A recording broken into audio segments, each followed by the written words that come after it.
Hello and welcome to Noble Mind. Noble Mind is a podcast exploring mindfulness, meditation, and psychology. Hello, Noble Mind listeners. This week, we speak to Mirjam Luthe about the importance of gratitude, appreciation, deep listening, and connecting to the natural world. She also shares about rituals and strategies she's used with her children to help get through hard times. Mirjam Luthe has a master's degree in international, cultural, and business studies and spent most of her career engaged in consulting before beginning to teach mindfulness-based interventions in 2008. She's a certified mindful self-compassion, mindfulness-based stress reduction, and yoga teacher, as well as an Awake in the Wild nature meditation teacher. She's also trained in the Mindful Schools curriculum and continuously explores counsel practice and contemplative dialogue. Mirjam has taught mindful self-compassion in Germany, Italy, Vietnam, and the United States. Since its founding in 2012, she's on the core team of the European Network for Grateful Living, founded by Brother David Steindl-Rast. She currently lives with her 3 teenage children in Freiburg, Germany. If you love Noble Mind, take a minute to follow us on Facebook, LinkedIn, Instagram, or Twitter. And don't forget to join our free Facebook group at facebook.com/groups/NobleMind. Enjoy the show.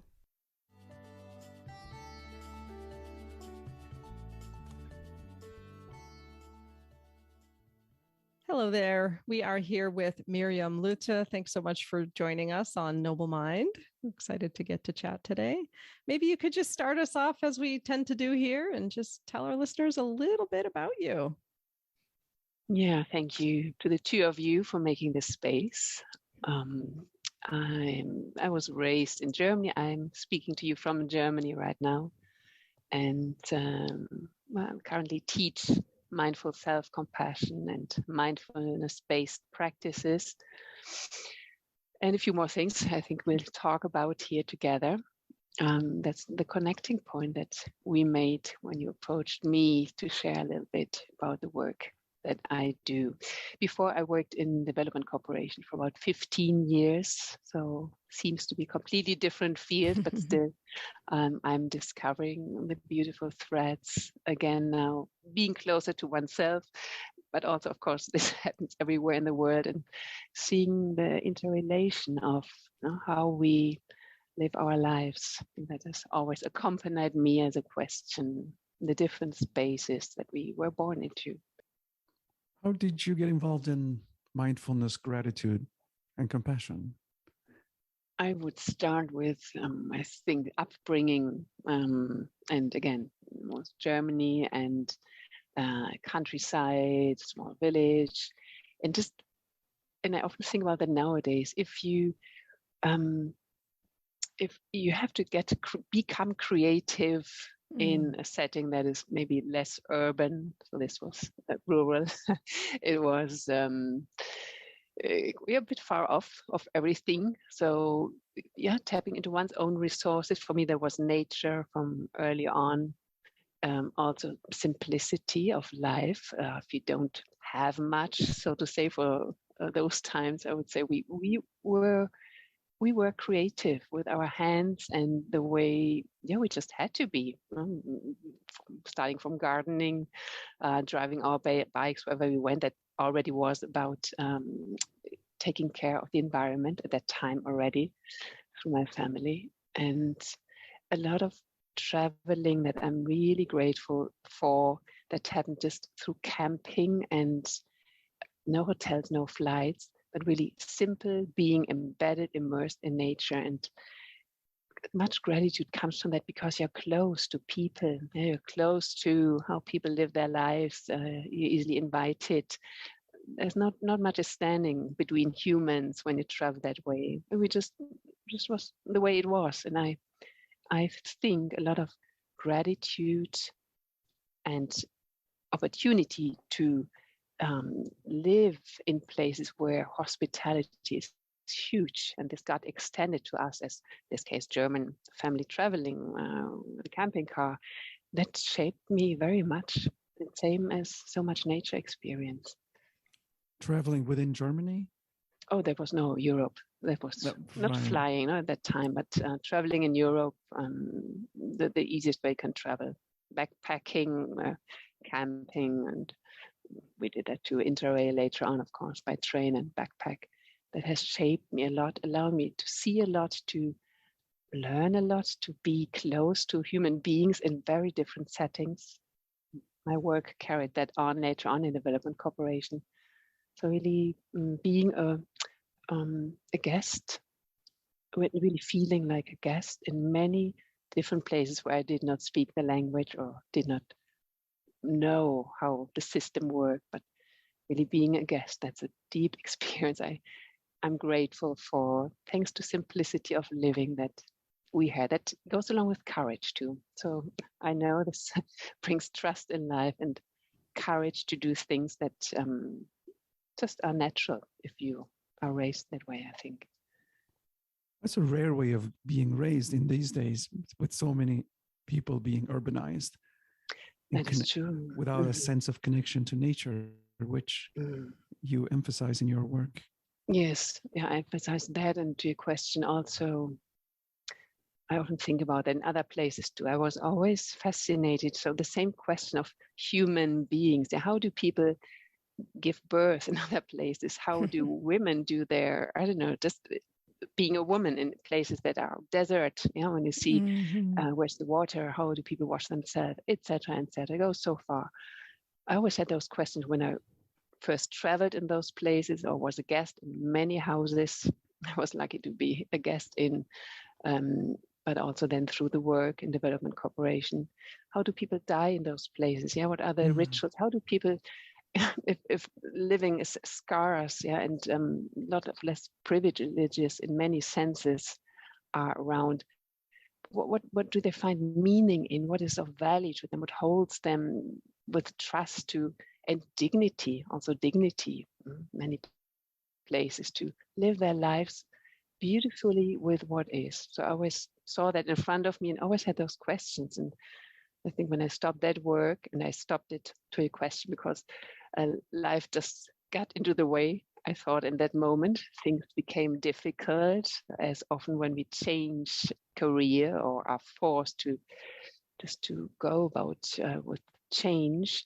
That time it was, so I lost a baby and my mom got sick with depression after being a teacher. Just things that happened that I didn't think about them before. Those words were not in my vocabulary until then. I loved Which my words? work. Losing a baby, for example. Oh, got it. Right. And say my mom depression, that word neither. I wasn't familiar with that. So when that happened at the same time, that shifted my life. And of course, it was a catastrophe for me in that time. It was 2008. I stopped that work, but we had then soon 3 children already. So anyway, I would have changed work, I think, in some moment. I could not travel anymore that long to places that are not easy to come back sometimes and very demanding. So, but that made me look anew. And that year when that happened, I really had to ask myself, so if everything feels shaken in my little world, where do I go to? What is now supporting me?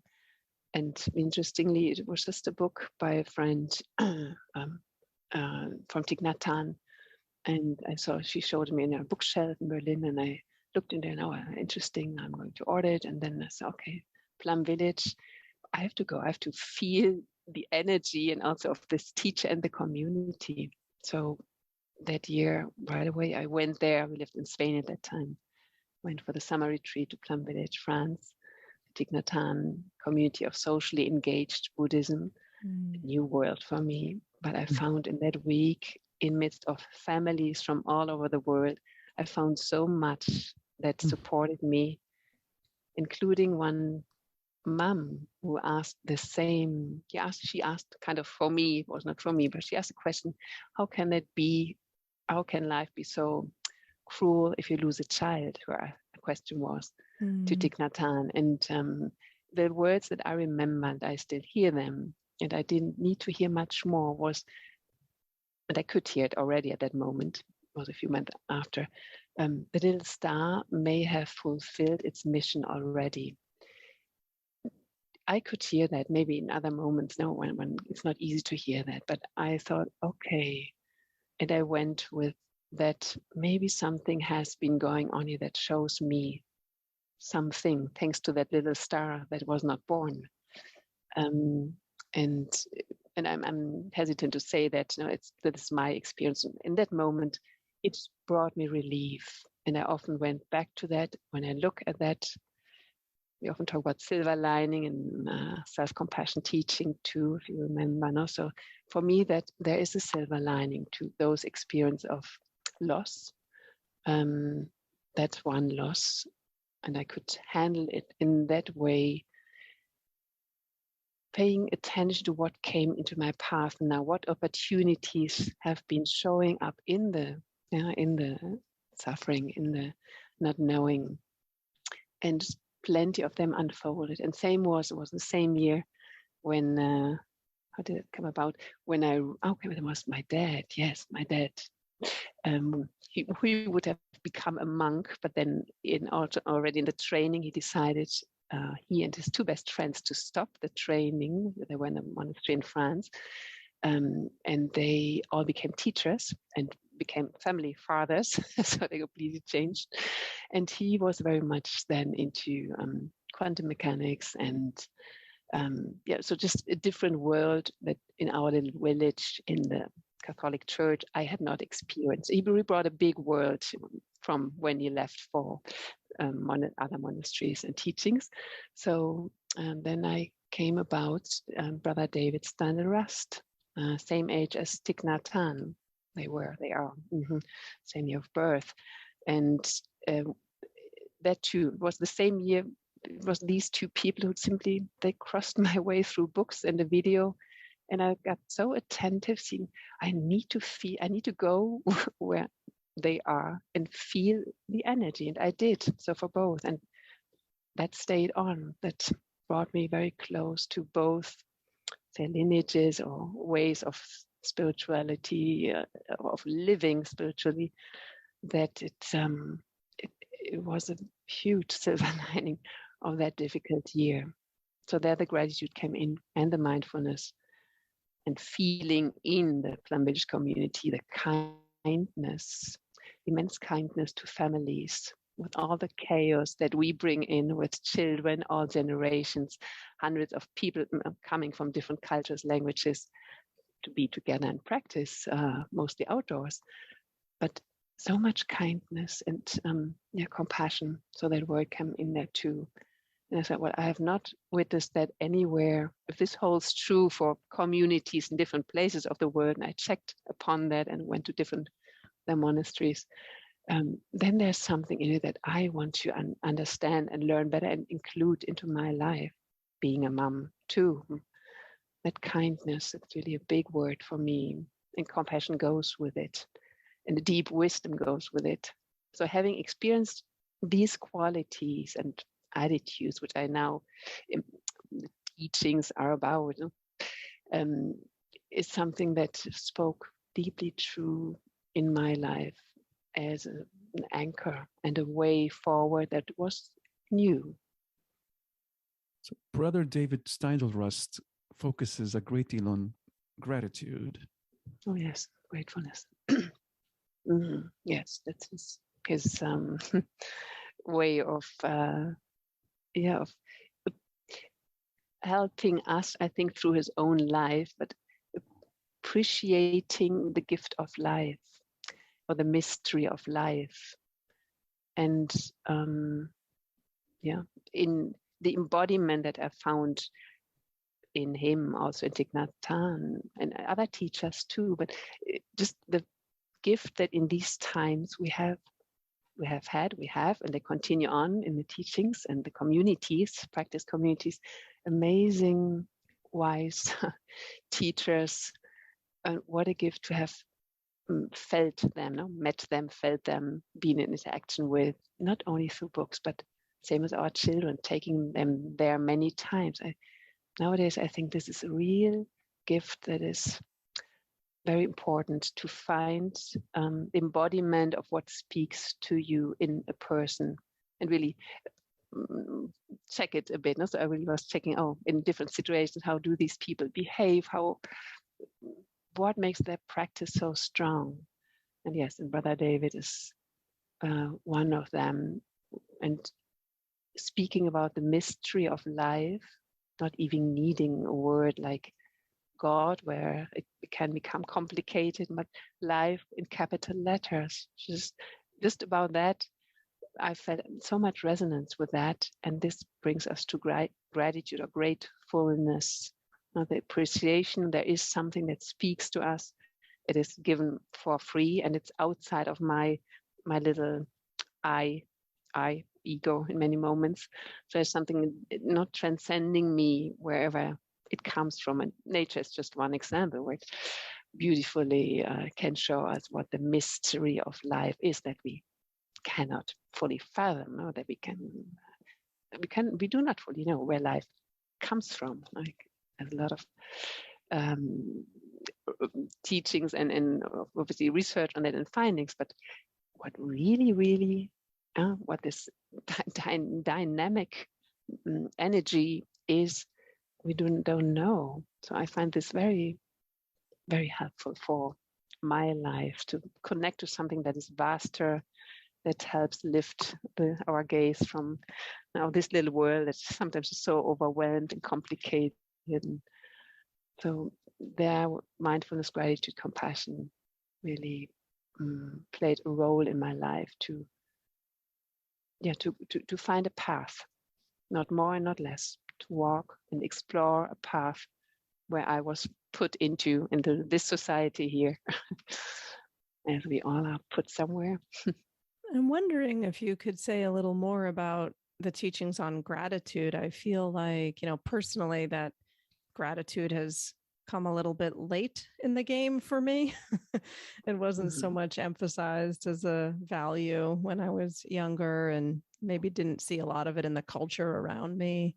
And maybe in more recent years, it's been psychologized sort of and turned into like an intervention that's supposed to help with depression. And there's been some cool research on that and stuff, but sometimes it feels a little shallow too, and kind of like just symptom management instead of like the deeper existential or spiritual aspects of it. Just love to hear, from your perspective, maybe even just like starting with a basic definition or understanding of, where do you start when you start talking to people about gratitude? Yeah, as always, I think mostly you can start by their own experience. And again, for me, by mentioning the gift of being it personally, so feeling, seeing the embodiment of somebody who lives qualities, attitudes, practices like, for example, gratitude. We know that now when we are, it can be a grandmother, it can be a young child, or whatever it is, the being, if it's a spiritual teacher, yes.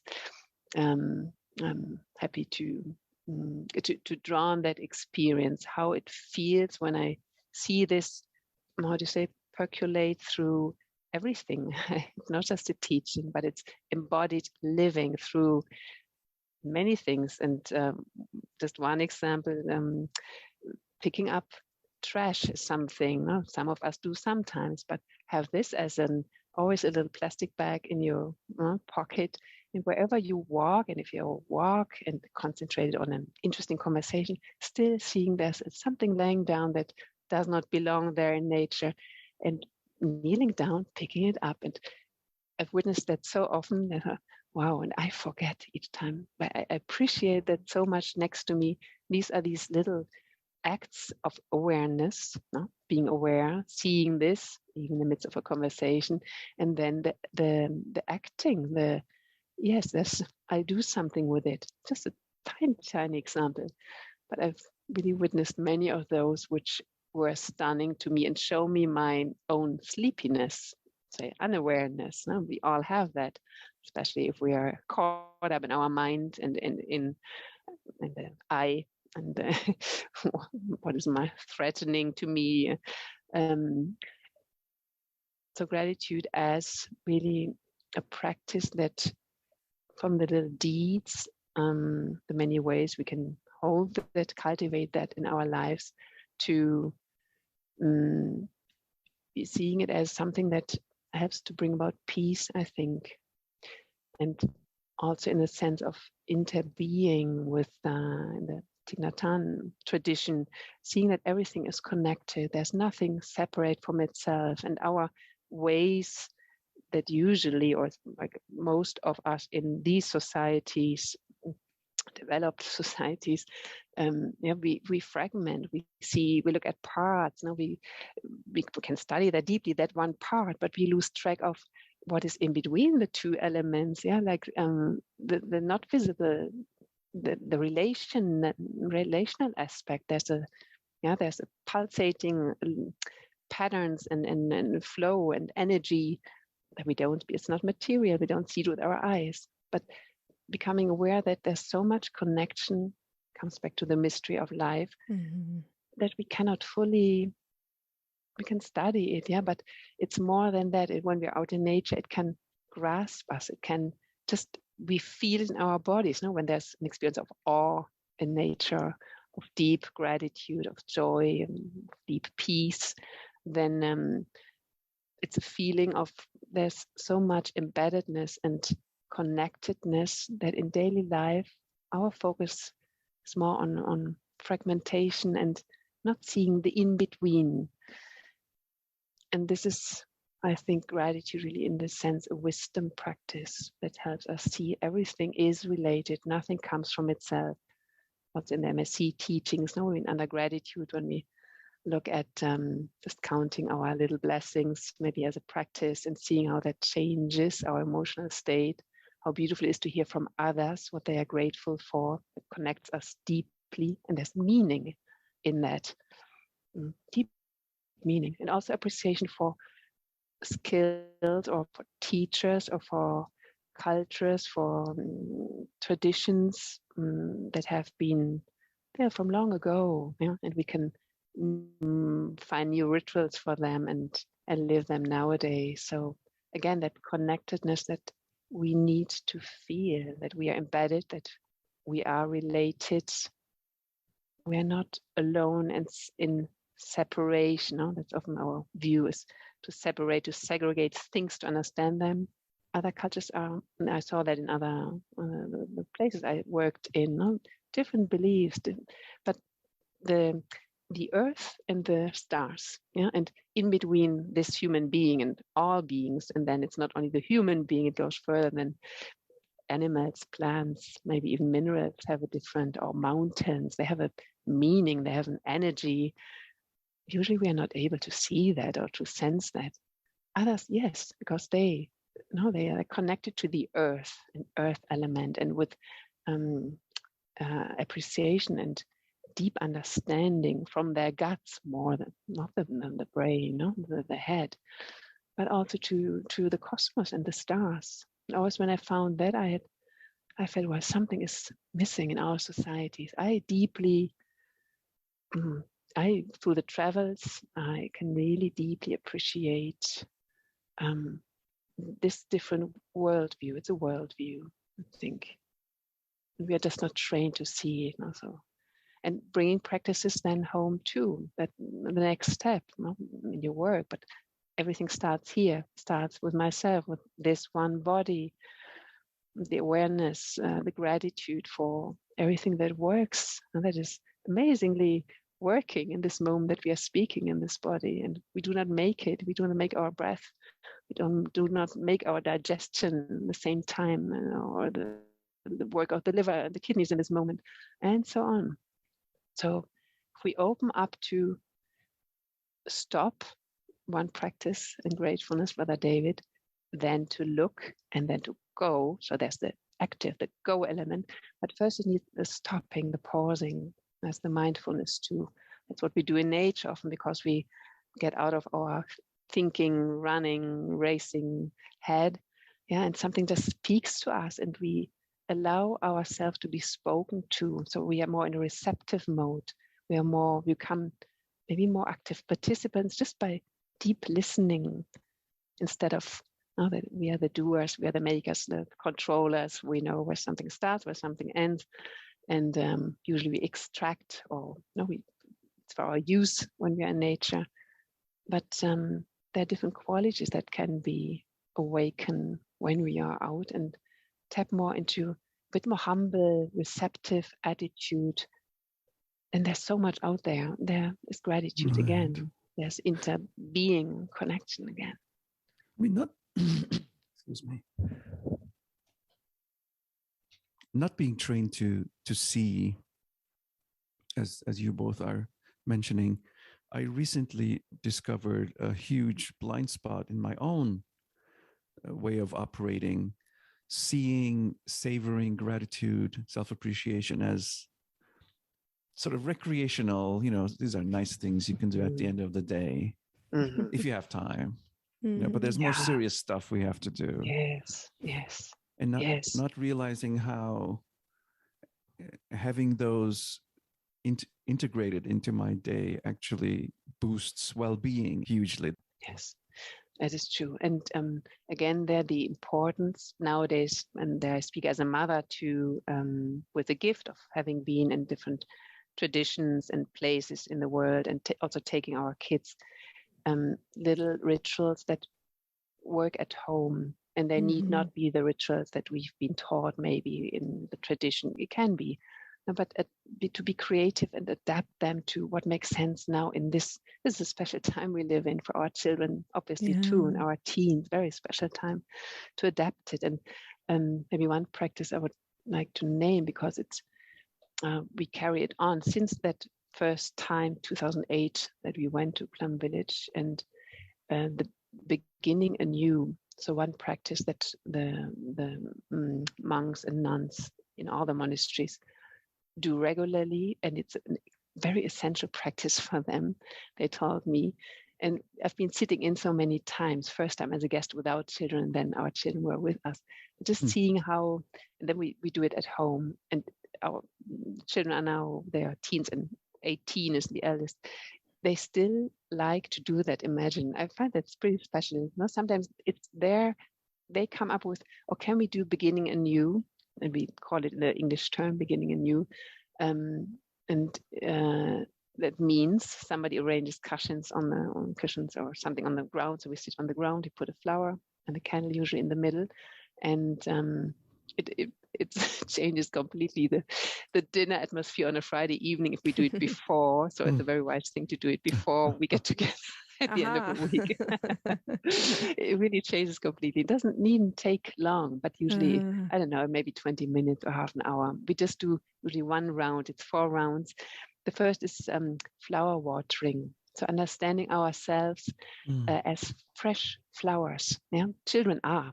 We often lose our flower freshness if we become older. So watering the flower and that flower qualities in us, just by, and that has a clear format, kind of it's deep listening, and sharing from a deep listening. And the one who wants to start, it's wonderful with children because it's really interesting what they share. Approaching the center, taking the flower, and bring it to one of us. And because they sit on the ground, and you find a posture. And usually we bow, or you say hi, eye to eye to the other person, so we're on the same level. And then the person who took the flower waters the seeds of the other person. And when here we are 5, so you do it to one, and then turn to the next, and there's no reply, there's no questioning. Can be a hug or something. The children, when they come up with that, giving gratitude for, if they're small, that you have lifted me up the tree, or had me on the balance, or took care of me when that and that happened, I was afraid. But also the parents saying that then to each other as adults, or talk this way to your child. And it's only the deep listening and taking that gift of somebody waters your flower, and then it's the other person's turn. So it's slowed down. It's very touching to do that. It's so simple, just acknowledging the good, seeing the other, acknowledging a good deed or action, maybe even unseen, the person was not aware of. And afterwards, it is like magic. It's so simple. Got to try this.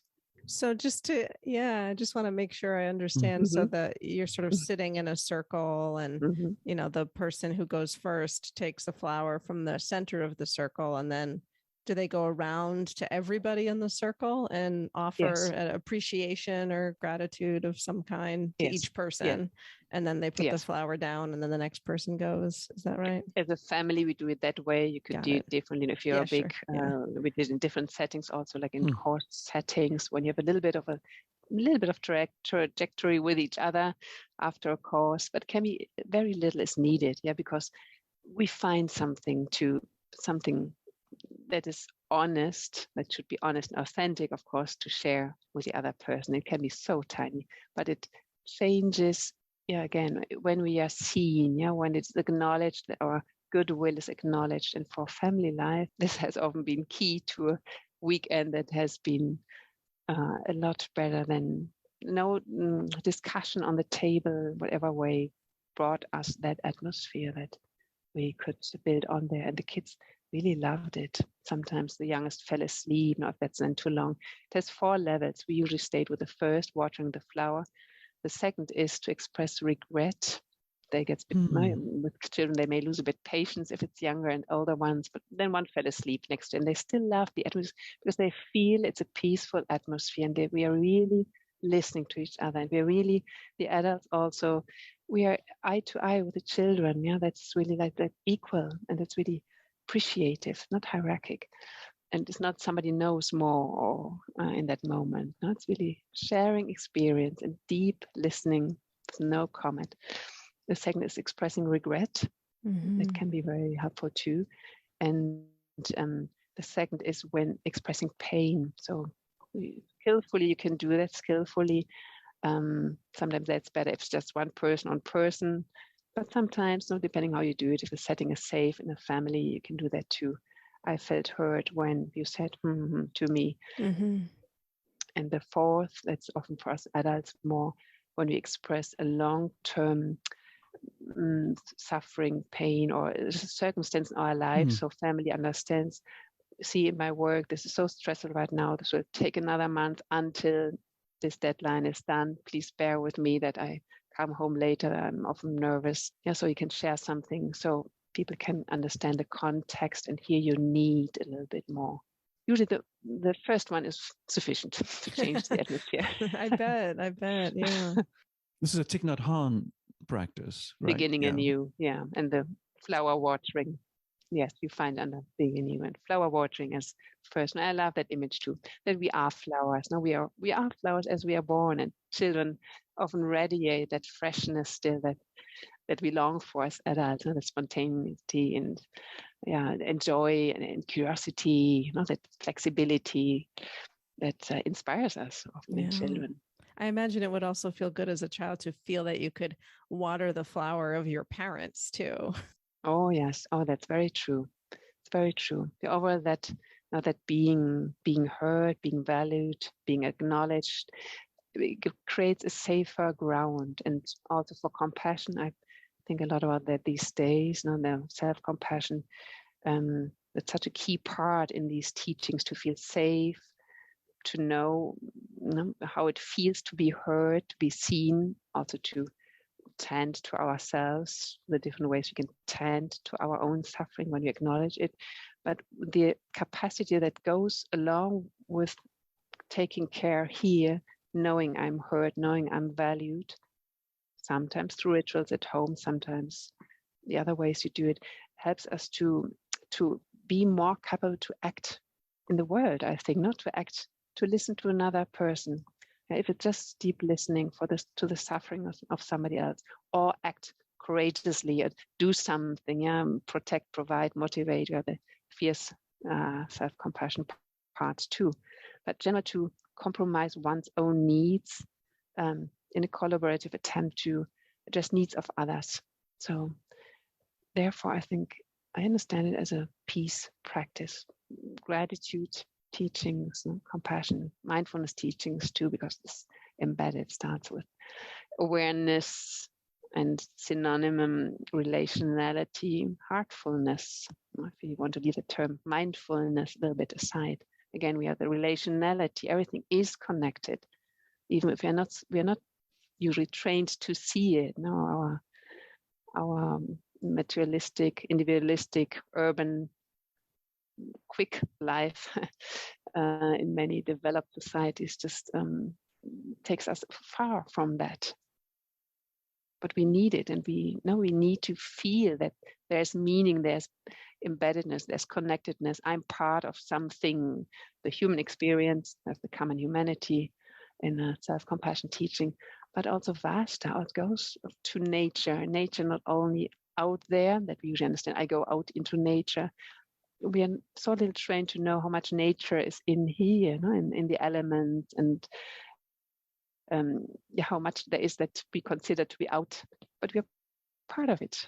There's nothing to be separated. It's just the way where we are put into the values, the systems, the worldview that may go along with it, seem to show us, no, we are separate, we are alone, and we suffer from that. We suffer from feeling separated. And also you know that from your work. Mm-hmm.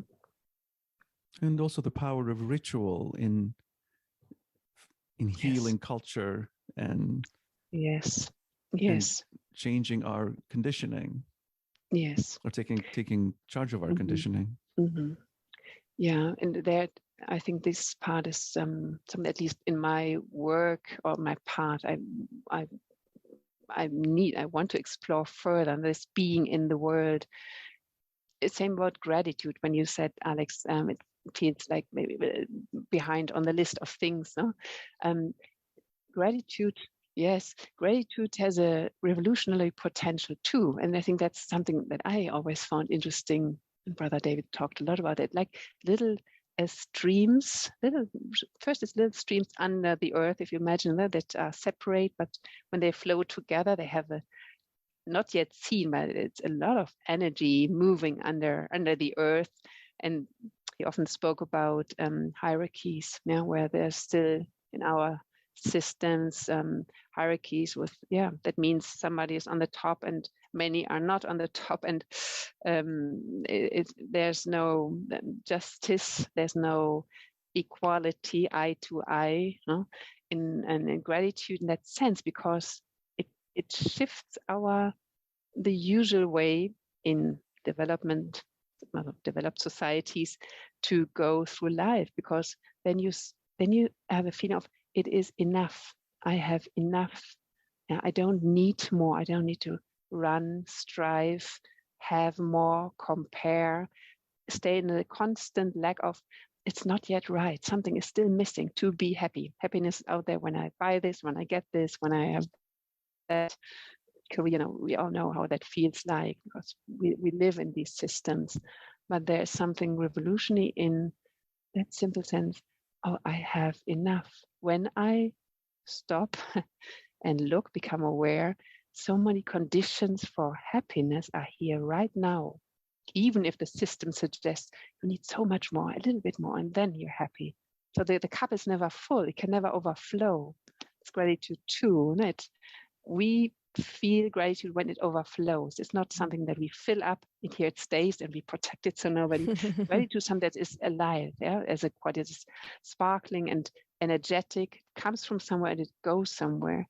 So, and this is we feel that when it's happening, it feels generous, it feels meaningful. There's meaning in there. There's aliveness in that, freshness, flow, joy, and it goes further to others because we have received it from others, from nature, or the gift of life, maybe a mystery, however we name what we have no names for. So there's a lot of potential in this practice, and I think in these times especially.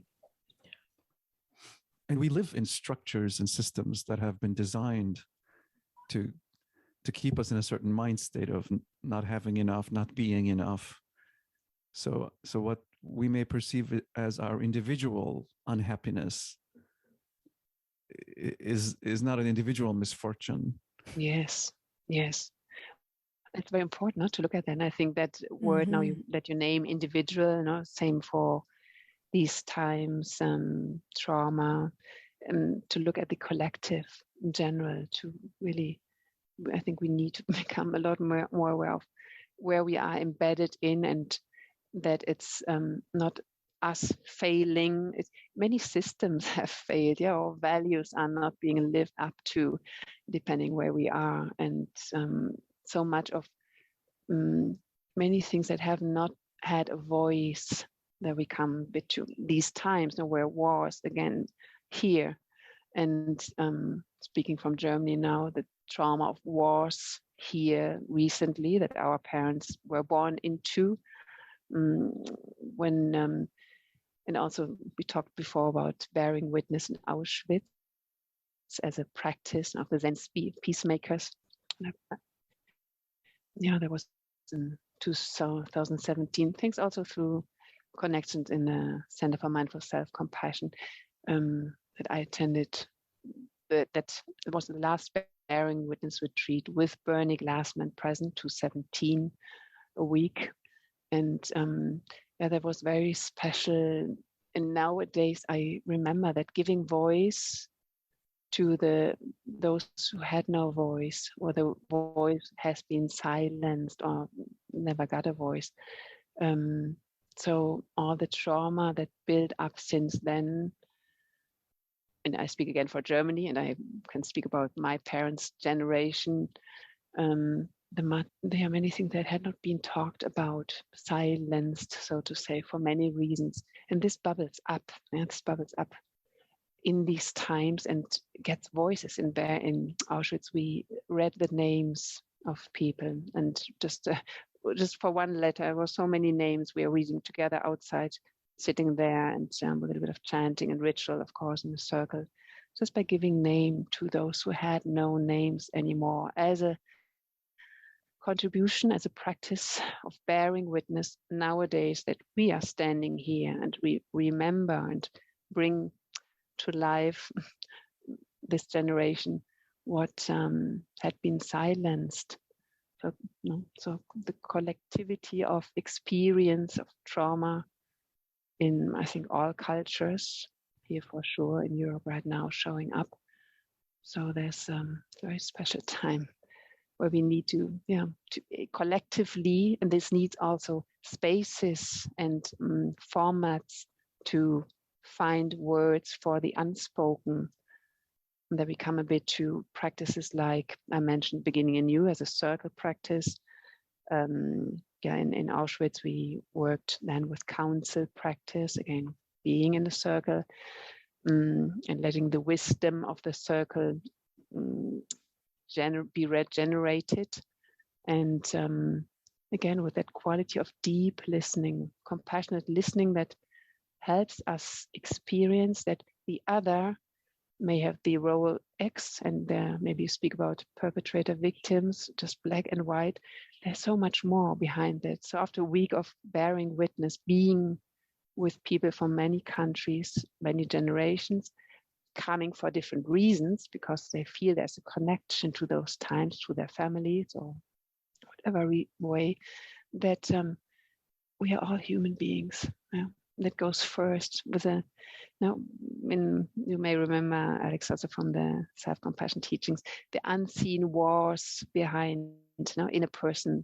They're unseen, we don't know them, we see the behavior, but underneath there's that one history in that one culture and that one time, of course, all the trauma and the wounds that we all carry. So all that unseen that so easily makes us think black and white. I like it, I don't like it, this is right, this is wrong. So all the antagonisms, and where we think it's just this, and often it goes with judgment, right or not right, and I'm standing here and really that's right. So become so much more aware of, no, there's so many realities, perspectives, there's so much that is coming from further behind in our ancestry line that we nowadays, it can help to be aware of that, to make the space bigger, to see there's so much that we all carry, and it's more than the individual. And the healing we talk about healing, it's a collective one. It needs the Sangha, it needs the communities, it needs also the practices that allow us eye to eye with equality, where there's not so much equality, even in circles, for many ways, how we were privileged not to be self-confident and so on, how we behave in a group. But how can we create spaces where deep listening can happen and speaking from the heart, where we feel safe enough, we feel seen enough, we feel there's, at least it's a practice to become aware of our judgmental mind and tap more into common humanity and deep understanding of the human condition. And then it doesn't matter whether this nation is from this country or this part of the country. It doesn't matter anymore. We all look the same underneath this skin, a few millimeters underneath. It's all the same. Mm-hmm. I'm wondering, we've been through so much with the pandemic and, with conflicts in the world and, what's happening in Ukraine now as well. I'm just wondering, over these however many difficult years we've been experiencing globally, have there been any sustaining insights or practices that have been helpful for you or your family or your students in getting through these hard times? Yeah, I think from the beginning, we lived in California at that time when the pandemic started. So we were in a different culture, not fully understanding the system, the language, yes, but not the system, how it works, and the values.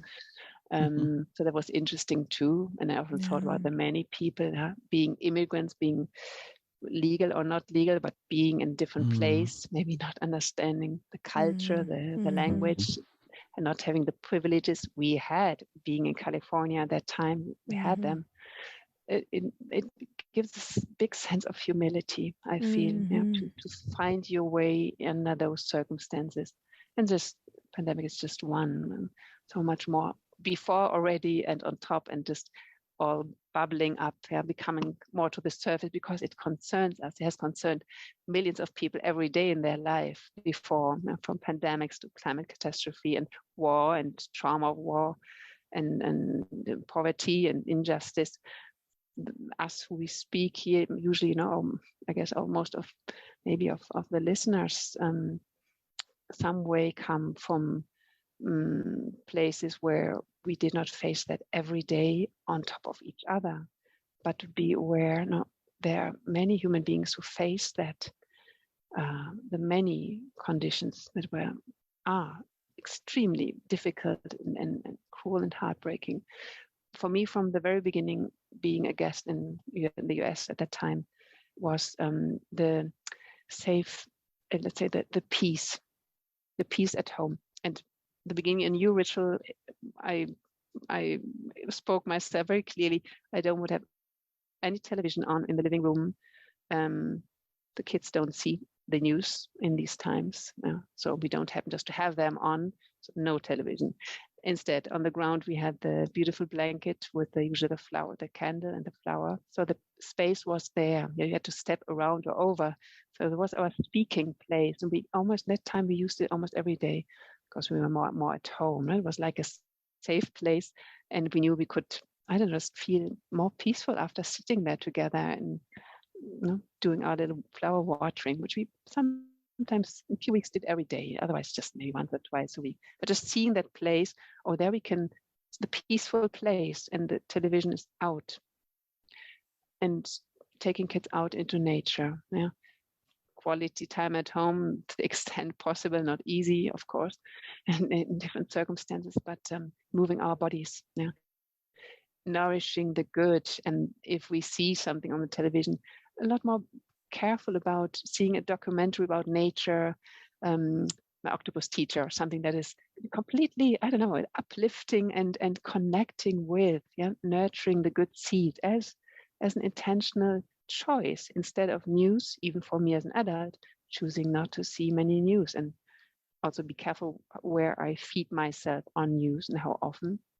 I keep doing that very consciously, especially for the kids, because I want to be the peaceful their harbor at home, whatever they bring, as long as they went to school still, home. So this shall be peaceful here. So the way we can do that now. Of course, we have many issues and fail in that many times. There, the compassion part comes in. The Others meaningful have that aspiration, too. though. Yes. So rituals for sure. Yeah, rituals. And lighting a candle. It can be so easy. We usually do that in the morning, and kids know that there's a candle on the table when they come to breakfast, dinner. And I usually read a little quote or have them read a quote of that day. Brother David or Holiness is Dalai Lama, that we choose something. I don't always like it, no, but then they just see me doing it, and I keep doing it. It's small. The candle is always there, and who wants to extinguish the candle? They like that. Huh? So little things we can bring in that. I don't know. That they're so small, but they bring a different atmosphere and togetherness. And nature is really the other thing. Being a lot out and moving this body. This body is so much in his head, for us adults especially. To connect with something that is good, that is, I don't know, alive and constant and still there. That tree is there since so many more years, has seen so much, and connect with natural beings in a different way, or landscapes. And really, I think many of us who could have been a lot more out in nature because we felt that need or that call to pause our nervous systems, have moments maybe of awe, of wonder out there. Not so difficult in California. Yeah, so much having the oceans close and amazing nature and the desert. And I know people have been lots strolling in the woods in those times, just to be out and feel our bodies and feel the breathing, feel the steps that we take. Very simple things that you can do if you have nature around. Other people could not do it, no? In big urban cities, I'm aware. So these things, and then things like, dance, music, rhythm. I think it's like archaic things, but also in our cultures, not so, maybe not something you such a go-to like in other countries. Yeah, we have singing. You have singing together, you have chanting or drumming, or so that's for me too. I found where I can go dancing, for example, or do dance at home. Play my instruments. I do that a little, but this nourishes me. This brings me out of this continuous thinking mode into a place that is rather peaceful. And I think that's the invitation to everybody. The little things we can do when it gets tough to calm our systems, aware that we settle others by having a calm nervous system, that we can settle each other and resonate with each other, and also contribute through our calm presence. It can be a calm, dignified walking as we walk, instead of, you see if somebody's rushing and completely in his head or not.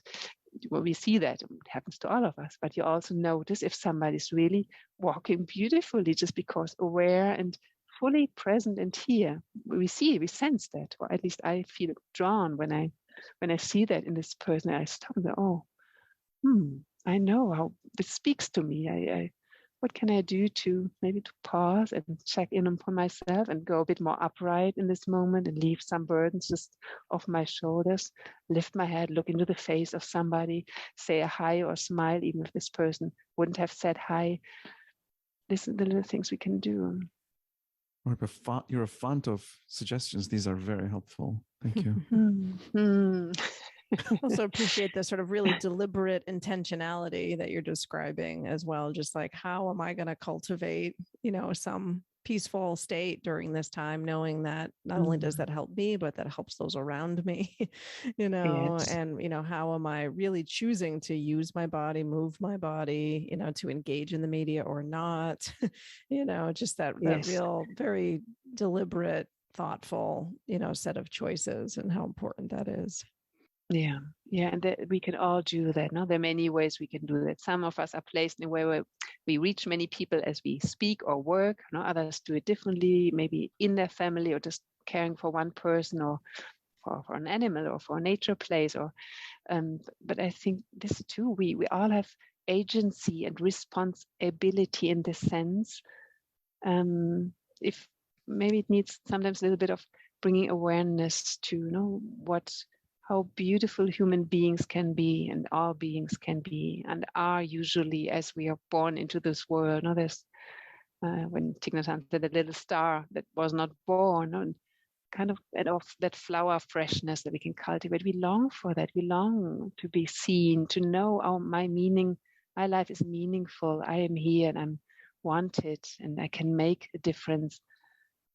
I want to be loved. I want to be seen. So deeply in us as a need, and the little things we all can do, and they need to look different. How could it be not? It cannot be the same, and we can compare with this person does more or less.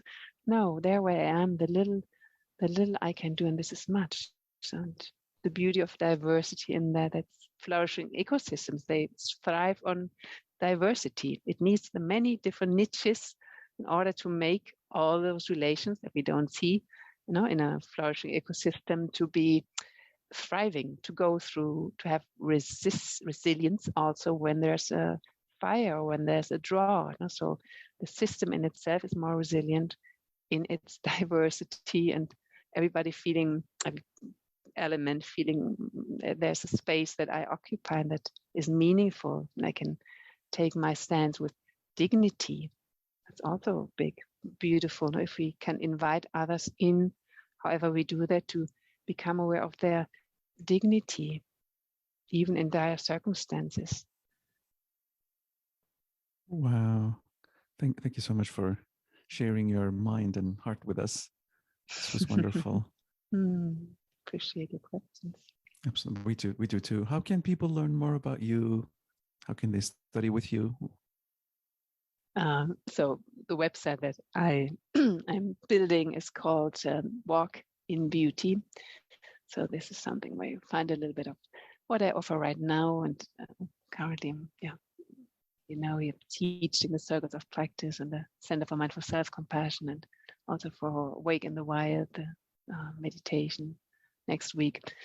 So walkinbeauty.org, where I can check out a little bit of what I do currently. Thank you, Mirjam. We'll share that information in our show notes. And this has just been lovely to hear your thoughts and insights on these topics. Thanks so much for joining us today. I thank you very much for your work. Thank you. Thanks for listening today. If you enjoyed this episode, we hope you'll hit subscribe, leave us a great rating or review, and spread the word. You can also go to noblemindpodcast.com to join our email list. You'll get a weekly behind-the-scenes message, news, announcements, and other special goodies we come up with just for you. Thanks for listening, and bye for now.